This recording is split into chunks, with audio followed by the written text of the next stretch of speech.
ಭ್ರಷ್ಟಾಚಾರದ ಮತ್ತೊಂದು ಮೆಗಾ ಸುದ್ದಿ ನಿಮ್ಮ ರಿಪಬ್ಲಿಕ್ ಕನ್ನಡ ಬ್ರೇಕ್ ಮಾಡ್ತಾ ಇದೆ. ರಿಪಬ್ಲಿಕ್ ಕನ್ನಡ ವರದಿಯ ಬೆನ್ನಲ್ಲೇ ಇದೀಗ ನಾಗೇಂದ್ರಗೆ ಸಂಕಷ್ಟ ಎದುರಾಗಿದೆ. ಎಸ್ಐಟಿಯಿಂದ ಸಚಿವ ನಾಗೇಂದ್ರ ಆಪ್ತ ದೇವೇಂದ್ರ ವಿಚಾರಣೆ ಕೂಡ ಆಗ್ತಾ ಇದೆ. ಮತ್ತೊಂದು ಕಡೆ ಗದ್ದಲ್ ಆಪ್ತ ಹಂಪಣ್ಣಗೂ ಎಸ್ಐಟಿ ನೋಟಿಸ್ ಅನ್ನ ಜಾರಿ ಮಾಡಿದೆ. ಇವತ್ತು ಹಂಪಣ್ಣ ವಿಚಾರಣೆಗೆ ಹಾಜರಾಗುವ ಎಲ್ಲಾ ಸಾಧ್ಯತೆಗಳು ಕೂಡ ಇರುವಂತದ್ದು. ವಾಲ್ಮೀಕಿ ನಿಗಮ ಭ್ರಷ್ಟಾಚಾರದ ಮತ್ತೊಂದು ಮೆಗಾ ಸುದ್ದಿ ನಿಮ್ಮ ರಿಪಬ್ಲಿಕ್ ಕನ್ನಡ ಬ್ರೇಕ್ ಮಾಡ್ತಾ ಇರುವಂತದ್ದು. ನಿಮ್ಮ ರಿಪಬ್ಲಿಕ್ ಕನ್ನಡ ಮೊದಲಿಗೆ ಸುದ್ದಿಯನ್ನ ಬ್ರೇಕ್ ಮಾಡಿತ್ತು. ಅಲ್ಲಿಂದ ಇಲ್ಲಿಯ ತನಕ ಕೂಡ ಸಚಿವರ ತಲೆದಂಡ ಆಗಿತ್ತು. ಇದೀಗ ಆಪ್ತನ ವಿಚಾರಣೆ ಕೂಡ ಆಗ್ತಾ ಇದೆ. ಇವತ್ತು ಹಂಪಣ್ಣ ವಿಚಾರಣೆಗೆ ಹಾಜರಾಗುವ ಸಾಧ್ಯತೆ ಇದೆ. ಈಗಾಗಲೇ ನೋಟಿಸ್ ಅನ್ನ ಕೂಡ ಜಾರಿ ಮಾಡಿದೆ ಎಸ್ಐಟಿ. ವಾಲ್ಮೀಕಿ ನಿಗಮ ಭ್ರಷ್ಟಾಚಾರದ ವಿಚಾರಕ್ಕೆ ಸಂಬಂಧಪಟ್ಟಂತೆ ನಿಮ್ಮ ರಿಪಬ್ಲಿಕ್ ಕನ್ನಡ ಸುದ್ದಿಯನ್ನ ಬ್ರೇಕ್ ಮಾಡಿತ್ತು. ಇದೇ ವಿಚಾರಕ್ಕೆ ಸಂಬಂಧಪಟ್ಟಂತೆ ಬಿಜೆಪಿ ಪ್ರತಿಭಟನೆಯನ್ನ ಕೂಡ ನಡೆಸ್ತಾ ಇತ್ತು. ಇದರ ಬೆನ್ನಲ್ಲೇ ಇದೀಗ ಮತ್ತೊಂದು ಕಡೆ ಗದ್ದಲ್ ಆಪ್ತ ಹಂಪಣ್ಣಗೂ ಕೂಡ ನೋಟಿಸ್ ಅನ್ನ ಕೊಡುವಂತಹ ವಿಚಾರಕ್ಕೆ ಸಂಬಂಧಪಟ್ಟಂತೆ ಇವತ್ತು ವಿಚಾರಣೆಗೆ ಹಾಜರಾಗ್ತಾರಾ ಇಲ್ವಾ ಅನ್ನುವಂತಹ ಪ್ರಶ್ನೆಗಳು ಕೂಡ ಉದ್ಭವ ಆಗ್ತಾ ಇದೆ. ಈಗಾಗಲೇ ಎರಡೆರಡು ಬಾರಿ ನೋಟಿಸ್ ಅನ್ನ ಜಾರಿ ಮಾಡಲಾಗಿದೆ. ಇದರ ಬೆನ್ನಲ್ಲೇ ಅಬ್ಸ್ಕಾಂಡಿಂಗ್ ಆಗಿದ್ದಾರೆ ಅನ್ನುವಂತಹ ಡೀಟೇಲ್ಸ್ಗಳು ಕೂಡ ಸಿಗ್ತಾ ಇದೆ.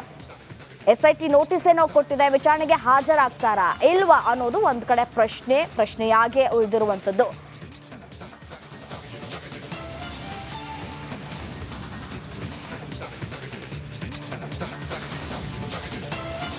ವಾಲ್ಮೀಕಿ ನಿಗಮ ಭ್ರಷ್ಟಾಚಾರದ ಮತ್ತೊಂದು ಮೆಗಾ ಸುದ್ದಿ ರಿಪಬ್ಲಿಕ್ ಕನ್ನಡ ಬ್ರೇಕ್ ಮಾಡ್ತಾ ಇರುವಂತದ್ದು. ರಿಪಬ್ಲಿಕ್ ಕನ್ನಡ ವರದಿಯ ಬೆನ್ನಲ್ಲೇ ನಾಗೇಂದ್ರಗೆ ಮತ್ತೊಂದು ಸಂಕಷ್ಟ ಎದುರಾಗಿದೆ.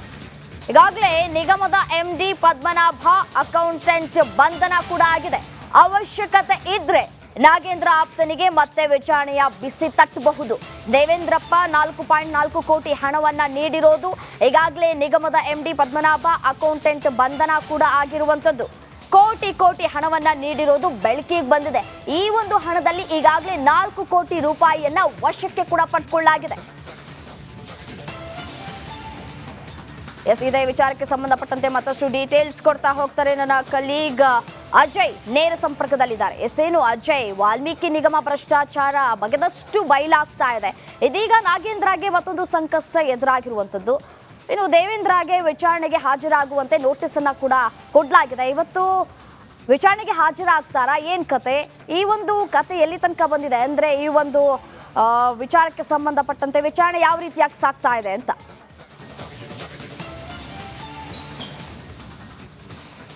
ಖಂಡಿತವಾಗ್ಲೂ ರಮ್ಯಾ, ಏನಂದ್ರೆ ಈ ಒಂದು ನಿಗಮದ ಭ್ರಷ್ಟಾಚಾರ ಹಗರಣ ಏನಿದೆ ಇದು ದಿನ ಕಳೆದಂತೆ ಪ್ರತಿಯೊಬ್ಬರನ್ನು ಕೂಡ ಇದರೊಳಗೆ ಸಿಲುಕಾಗ್ತಾ ಇದೆ ಅಂತಾನೆ ಹೇಳ್ಬೋದು. ಯಾಕಂದ್ರೆ ಏನು ಮಿನಿಸ್ಟ್ರ ಲೆವೆಲ್ಗೂ ಕೂಡ ಈ ಒಂದು ಪ್ರಕರಣ ಹೋಗಿತ್ತು, ಅವ್ರಿಗೂ ಕೂಡ ಸಂಕಷ್ಟ ಎದುರಾಗುವಂಥ ಸಾಧ್ಯತೆಗಳು ಕೂಡ ಇತ್ತು ಅಂತ ಹೇಳಲಾಗಿತ್ತು. ಇದರಿಂದ CBI ಕೂಡ ಅವರಿಗೆ ನೋಟಿಸ್ ಕೊಟ್ಟು ಆನಂತರ ಅವ್ರನ್ನ ಕರೆಸೋ ಏನು ಕೆಲಸನೂ ಮಾಡತ್ತೆ ಅಂತ ಹೇಳಲಾಗ್ತಿರುವಂಥದ್ದು. ಈಗಾಗಲೇ ಅವರ ಏನು ನಾಗೇಂದ್ರ ಅವರ PS ಏನಿದ್ರು ದೇವೇಂದ್ರಪ್ಪ ಅವರನ್ನು ಕೂಡ ವಿಚಾರಣೆ ಮಾಡಿದಂಥ ಸಂದರ್ಭದಲ್ಲಿ ಕೋಟ್ಯಾಂತರ ರೂಪಾಯಿ ಹಗರಣ ಆಗಿರೋದು ಕೂಡ ಬೆಳಕಿಗೆ ಬಂದಿರುವಂಥದ್ದು. ಅಂದರೆ 4 ಕೋಟಿ ಅಂತ ಮಾತ್ರ ಅವರಲ್ಲಿ ಹೇಳ್ಕೊಂಡಿದ್ರು.